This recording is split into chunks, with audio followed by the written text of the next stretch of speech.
Now, most sizable employers in Hong Kong have in-house expertise when it comes to applying for employment visas for their foreign national staff.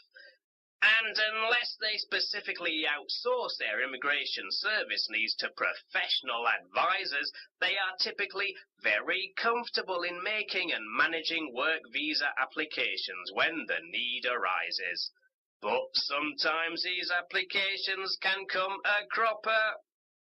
You see, there are three types of employment visa cases which the Hong Kong Immigration Department sees each and every working day.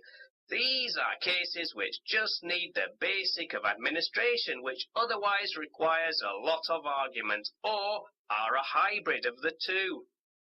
In 99% of all cases with a large employer sponsoring the application, the case tends to be just administrative in nature, meaning the forms must be filled in properly, the simple set of supporting documentation presented in good order, and the applicant is obviously a professional for the purposes of the general employment policy under Hong Kong immigration law.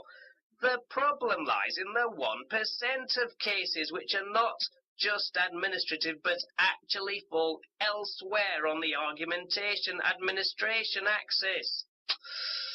So when employment visa applications sponsored by large employees get refused, it's always down to this reality. The internal human resources executive tasked with getting a visa has not understood the need to argue for an approval and has assumed that it's mostly just a matter of filling in the forms, just like always.